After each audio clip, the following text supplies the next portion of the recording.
Hello বন্ধুরা, good morning and welcome back to my channel. কেমন আছো তোমরা সবাই? আশা করছি সকলেই বেশ ভালো আর সুস্থ রয়েছো, আর ঈশ্বরের কৃপায় তোমাদের ভালোবাসা আমিও বেশ ভালো আর সুস্থ আছি।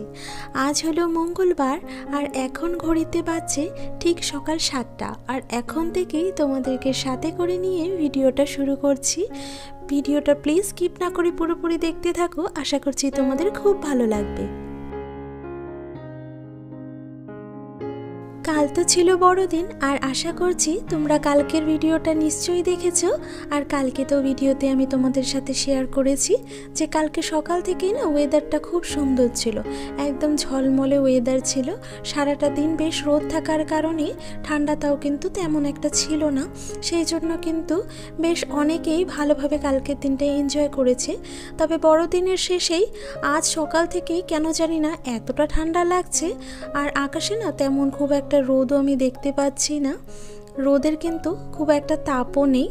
তবে ঘুম থেকে উঠে এই যে প্রতিদিনের মতো কাজ করতে লেগে পড়েছি। ঠান্ডা যতই থাক তবুও তো সংসারের কাজগুলো সামলে নিতেই হবে। তো আজকে একটু আলসেমি করেই লেট করে উঠেছি, আর এত ঠান্ডার মধ্যেও সকাল 7টায় ঘুম থেকে উঠে একা হাতে সংসারের কাজগুলো আমি সন্ধে 5টার মধ্যে কীরকমভাবে চটজলদি সামলে নিই সেটাই কিন্তু আজকে ভিডিওতে তোমাদের সাথে শেয়ার করব। তো বন্ধুরা প্লিজ তোমরা ভিডিওটা কিন্তু কন্টিনিউ দেখতে থাকো। সকালে উঠেই তো সব থেকে প্রথমে আমরা ঘরের দরজা জানলাটাই খুলে থাকি, তো সেটা খুলে নিয়ে আমি দেখো বাসি বিছানাটাও কিন্তু তুলে নিয়েছি, আর ওই যে বাসি ঘরটাও ঝেড়েছি। আর তার সাথে দেখো সকাল সকাল কিন্তু আজকে টিফিনটাও সেরে নিলাম। 2-4 দিন হলো না আমি এইরকম ডিম সেদ্ধ করেই খাচ্ছি, আর শীতের দিনে না এইরকম হাফ বয়েল করে ডিম সেদ্ধ খাওয়া কিন্তু খুবই ভালো। আর তার সাথে একটুখানি আটা দিয়ে গোলা রুটি বানিয়ে নিয়েছিলাম, তো সেটাই পরিবারের সকলে মিলে খেয়ে নিলাম। আর আজকে সকালে ওষুধটা না আমি একটু তাড়াতাড়ি খেয়েছিলাম, তাই সকালের বাসি কাজগুলো সারতে সারতে 1 ঘন্টা কেটেও গেছে। আর তারই মধ্যে দেখো আমাদের সকলের সকালের টিফিনটাও কিন্তু হয়ে গেছে। আর সকাল সকাল খাওয়া দাওয়াটা যদি না করি তাহলে কিন্তু পরের কাজগুলো করতে একদমই এনার্জি পাই না। আর সংসারে আমাদের যতই কাজ থাকুক না কেন বন্ধুরা, আমাদের নিজেদের শরীরের খেয়াল কিন্তু নিজেদেরই রাখাটা খুবই প্রয়োজন। কেননা আমরা যদি নিজেদের খেয়াল না রাখি তাহলে হঠাৎ যদি অসুস্থ হয়ে পড়ি, সেই অসুস্থ শরীর নিয়েই কিন্তু সংসারে যাবতীয় কাজগুলো আমাদের করে নিতে হয়। সেই কারণে কিন্তু সব কিছুর সাথে সাথে শারীরিক খেয়ালটাও নিজেদের রাখতে হয়। আর এই যে বন্ধুরা সকালের টিফিনটা করে আমি কিন্তু ওই রাতের জামা কাপড়গুলো গুছিয়ে বিছানার একটা পাশে রেখে দিয়েছি, আর এটা তো আমি প্রতিদিনই তোমাদের সাথে শেয়ার করে থাকি। আর এই যে একটুখানি রোদ দেখলাম বাইরে, তো এখন জামা কাপড়গুলো মেলে দিয়েছি, আর চাদরটাও খুলে নিয়েছি জানো তো। আর চাদর পরে না আমার কাজ করতে এত যে অসুবিধে হয় তোমাদের শেয়ার কি বলি। তবুও কি করব, সকালের দিকে এতটা ঠান্ডা ছিল বলে সকালে চাদরটা গায়ে দিয়েই কাজগুলো করেছিলাম। আর এই যে আমার ঘরে মানি প্ল্যান্টটা রাখা রয়েছে, এখানকার জলটা 2-4 দিন হলো চেঞ্জ করা হয়নি, তো আজকে একটু চেঞ্জ করে নিয়েছি। আর এই যে পাতাগুলো রয়েছে এগুলো আজকে ধুইনি, তো একটা সুতির কাপড় ভালো করে ভিজিয়ে নিয়ে সম্পূর্ণ পাতাগুলোকে আমি খুব সুন্দরভাবে পরিষ্কার করে মুছে নিচ্ছি। আর জানো তো পাতাগুলো মুছে নেবার পরে এতটা সতেজ লাগছিল, খুব ভালো লাগছিল জানো তো। আর গাছের যদি যত্ন এইরকমভাবে আমরা রাখতে পারি তাহলে কিন্তু গাছ অনেক দিন ধরেই সতেজ থাকে আর ভালো থাকে, আর এটা কিন্তু দেখতেও বেশ ভালো লাগে। আর এই যে ঘরের দিকের সমস্ত কাজগুলো আমার সারা হয়ে গেছে, এখন আমি ঘর দুটো ভালো করে মুছে নেব।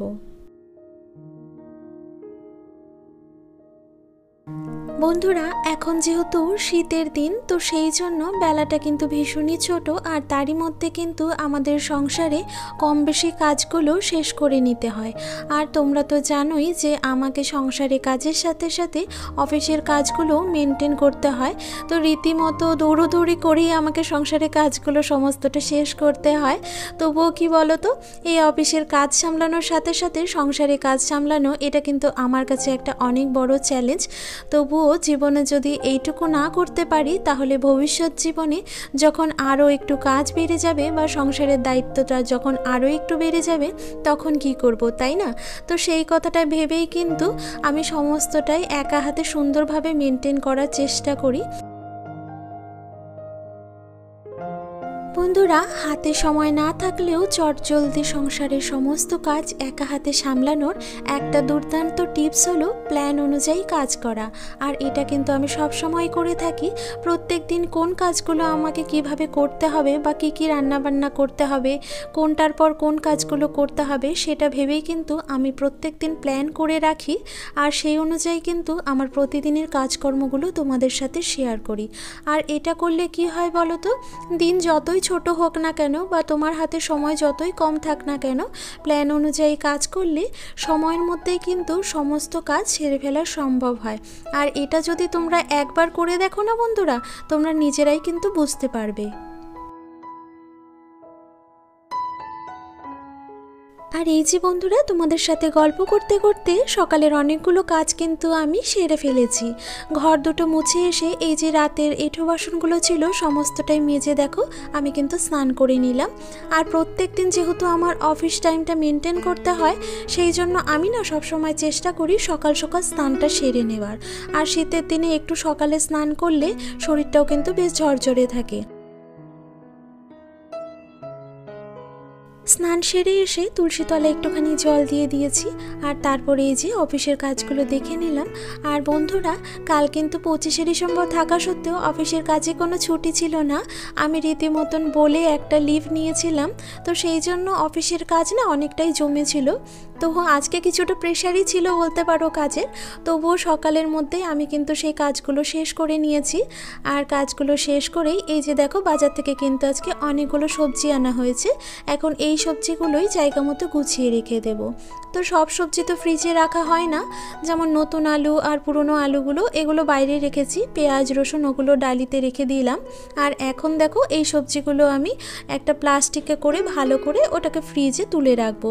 আর আমি সবসময় চেষ্টা করি প্লাস্টিকে এইভাবে সমস্ত সবজিগুলো ভরে রাখার, এতে করে সবজিগুলো কিন্তু অনেকটাই ফ্রেশ থাকে। আর এই তো বলতে বলতে দেখো সমস্ত সবজি কিন্তু আমার তোলা হয়ে গেছে। আজ সকালবেলায় বাজার থেকে এই কয়েকটা ডিম আনা হয়েছে। আর আমি তো তোমাদের সাথে একটু আগেই শেয়ার করেছি যে কয়েকদিন ধরে আমি একটুখানি সকালবেলা করে হাফ বয়েল ডিম খাচ্ছি। সকালে ব্রেকফাস্টে চেষ্টা করছি ডিম সেদ্ধটাই খাওয়ার। আর বাজার থেকে যখনই এইরকম ডিম আনা হয় আমি কিন্তু তখন খুব ভালো করে ডিমগুলোকে ধুয়ে তারপরে ফ্রিজে তুলে রাখি। কেন জানি না ওই রকম বাজার থেকে আনার পরে না আমি ডিমগুলোকে ফ্রিজে সরাসরি তুলে রাখতে পারি না, খুব ভালো করে ক্লিন করে তারপরে কিন্তু ফ্রিজে তুলে রাখি। আর আজ বাজার থেকে মাটন আনা হয়েছে। আমাদের বাড়িতে অনেক দিন পরে আজ মাটন রান্না হবে। আর কাল যেহেতু 25শে ডিসেম্বর ছিল আর তারই সাথে ছিল সোমবার। আর তোমাদের সাথে তো কালকের ব্লগে আমি শেয়ার করেইছি যে সোমবার আমাদের বাড়িতে যেহেতু নিরামিষ রান্না হয়, তো সেই জন্য কালকে কিন্তু বাড়িতে মাছ মাংস কোনোটাই ওঠেনি। সেই কারণে আমরা চিন্তা করেছি যেহেতু 25শে ডিসেম্বর আমরা মাংস খেতে পারলাম না, তাহলে না হয় 26শে ডিসেম্বরই খাই। তো মুরগির মাংস তো প্রায় সময়ই খাওয়া হয়, তবে মাটনটা আজ অনেক দিন পরেই খাবো। তো এই তো বন্ধুরা, দেখতে দেখতে কিন্তু সমস্ত সবজি আমি কেটে নিয়েছি। আর আজ রান্না করব বেগুন ভাজা। এই তো বেগুন আনা হয়েছে বাড়িতে, বেগুন ভাজা। আর ওদিকে মাটনটা রান্না করব।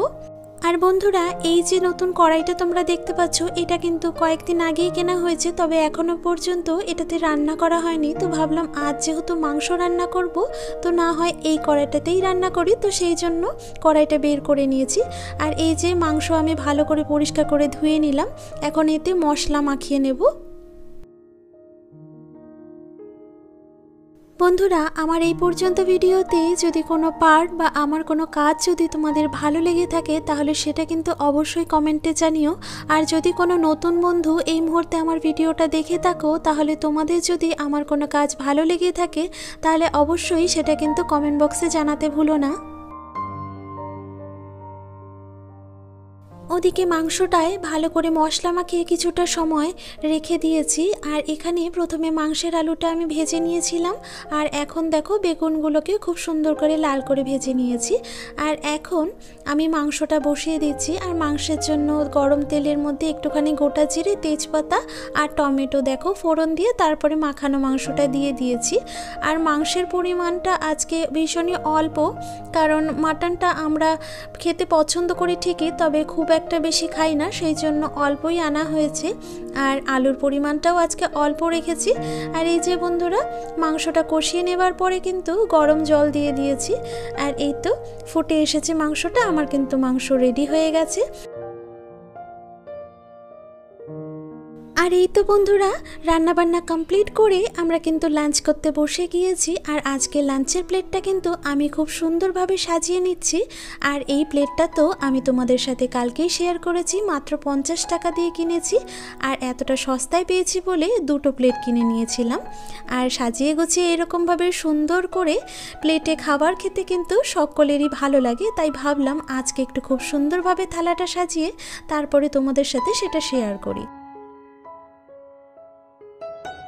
দুপুরে লাঞ্চ করে নেবার পর আমি একটুখানি অফিসের কাজও সামলে নিয়েছি। আর এখন ঘড়িতে বাজছে ওই 3:30 মতন। ভাবলাম এখন থেকেই বিকেলে কাজগুলো করতে শুরু করে দিই, তাহলে হয়তো সময়ের মধ্যে আমার সম্পূর্ণ কাজ কিন্তু কমপ্লিট হয়ে যাবে। আর এখন যেহেতু ছোট দিনের বেলা, সেই জন্য কিন্তু একটুও খাওয়া দাওয়া করে রেস্ট করার সময় পাই না। তড়িঘড়ি সমস্ত সংসারের কাজগুলো আমাকে সন্ধ্যের মধ্যে কমপ্লিট করতে হয়। আর সংসারের কাজগুলো কমপ্লিট করে আবারও আমাকে অফিসের কাজে বসে যেতে হয়। আর তোমাদের সাথে তো আমি এর আগেও ভিডিওতে শেয়ার করেছি যে 7টা পর্যন্ত কন্টিনিউ আমাকে ল্যাপটপের সামনে বসে থাকতে হবে। আর এরপরে অফিসের কাজগুলো যখনই শেষ হয়ে যাবে তখনই আমাকে ভিডিও নিয়ে বসে যেতে হবে এডিটিং করতে। আর এই রকমভাবেই কিন্তু একটার পর একটা আমাকে সারাদিন কাজের মধ্যে লেগে থাকতে হয়। তবুও কিন্তু ভিডিও এডিটিং করতে আমার অনেকটাই সময় লেগে যায়, কারণ তারই ফাঁকে রাতের ডিনারটাও সারতে হয়, বিছানা গোছাতে হয়। এছাড়া রাতেও তো কিছু কাজ থাকে, তো সেগুলোর মাঝেই কিন্তু ভিডিওটা আমি এডিট করার চেষ্টা করি। তবে ভয়েস ওভার দিতে অনেক সময় এতটাই লেট হয়ে যায় যে রাতে আর সম্ভব হয় না, সেটা দিতে কিন্তু পরের দিন সকালও হয়ে যায়। তো কি করা যাবে বন্ধুরা, কাজ করতে গেলে একটু পরিশ্রম তো করতেই হবে। আর পরিশ্রম ছাড়া তো জীবনে কখনোই কেউ সফল হতে পারে না। তাই ভাবলাম একটু কষ্ট না হয় আমিও করি, জীবনে সফল হতে গেলে এটুকু তো আমাকে করতেই হবে, তাই না? কাল যে সমস্ত জামা কাপড়গুলো কেচেছিলাম ওইগুলো তো কালকে আর শুকোয়নি, সেগুলো কিন্তু কিছুটা আজ শুকিয়েছে। তো তারই মধ্যে যেই জামা কাপড়গুলো ছিল সেগুলো গুছিয়ে নিলাম। আর কালকে চার্চে যে ড্রেসগুলো পরে গিয়েছিলাম সেটাও আমি গুছিয়ে নিয়েছি। আর দুটো আলাদা করে রেখে দিয়েছি, যেগুলো আলনায় গোছানো জামা কাপড় রয়েছে সেগুলো এখন আলনাতে দেখো সুন্দরভাবে সাজিয়ে নিচ্ছি। আর আমি যেই জামা কাপড়গুলো চার্চে পরে গিয়েছিলাম ওইগুলো আমার ঘরে আলমারিতে তুলে রাখবো। বন্ধুরা, আমি যখন প্রত্যেক দিন এই পরা ড্রেসগুলো গোছাই তখন কিন্তু তার সাথে মায়ের এই শাড়িগুলোও গোছাই। আর মায়ের শাড়ি যখনই গোছাই না তখনই আমি মাকে বলি যে মা, তোমার এই শাড়িগুলো কিন্তু অনেকটাই পুরনো হয়ে গেছে আর বেশ নষ্টও হয়ে গেছে। তোমার কাছে তো আরও অনেক শাড়ি রয়েছে, তুমি এই শাড়িগুলোকে অন্য কাজে না হয় ব্যবহার করো, আর 2-1টা নতুন শাড়ি তুমি বের করে নাও। তখন মা আমাকে কি উত্তর দেয় জানো? মা বলে, পুরনো জিনিসের মায়া কিন্তু এত সহজে ত্যাগ করা সম্ভব নয়, এগুলোর সাথে কিন্তু অনেকটাই স্মৃতি জড়িয়ে থাকে। তো সেই কারণে চট করে তো এই শাড়িটা ফেলে আমি নতুন শাড়ি বের করতে পারবো না। এই শাড়িটা আমি ততদিনই পরবো যতদিন এই শাড়িটা পুরোপুরি নষ্ট না হয়ে যায়। কারণ আমরা না প্রত্যেকটা জিনিসের মূল্য এখন সময়ের সাথে সাথে দিতেই ভুলে গেছি। আর এই তো বন্ধুরা, আমার সমস্ত জামা কাপড় কিন্তু গোছানো হয়ে গেছে। আর এখন আমি আমার বেডরুমে এসে বেডটাকে ভালো করে গুছিয়ে নিয়েছি আর একটুখানি ঝেড়েও নিয়েছি। আর এইবারে ঘরের জানলাগুলোকে আমি আটকে দেব। আর আজ কিন্তু বেশ ঠান্ডা পড়েছে বলে আমি একটু তাড়াতাড়ি ঘরের জানলাগুলো আটকে দিয়েছি। আর ঘরের সমস্ত কাজ কমপ্লিট করে এইবারে আমি দুটো বেডরুমকেই ঝেড়ে নেব। বন্ধুরা, দেখতে দেখতে আমরা কিন্তু ভিডিওর একদম শেষ পর্যায়ে চলে এসেছি। আজকের ভিডিওটা আমি এখানেই শেষ করছি। আশা করছি আজকের ভিডিওটা তোমাদের খুব ভালো লেগেছে। আর ভিডিওটা যদি ভালো লেগে থাকে তাহলে অবশ্যই লাইক, শেয়ার, কমেন্ট করতে ভুলো না। তোমাদের এক একটা সুন্দর কমেন্ট আমাকে আরও বেশি মোটিভেট করে তোমাদের জন্য আরও সুন্দর ভিডিও আনতে। আর নতুন কোনো বন্ধুরা যদি আমার ভিডিওটা দেখে ভালো মনে করো তাহলে কিন্তু অবশ্যই চ্যানেলটা সাবস্ক্রাইব করে আমার পাশে থেকো। দেখা হচ্ছে পরবর্তী একটা নতুন ভিডিওতে। ততদিন সুস্থ থেকো, ভালো থেকো। নমস্কার।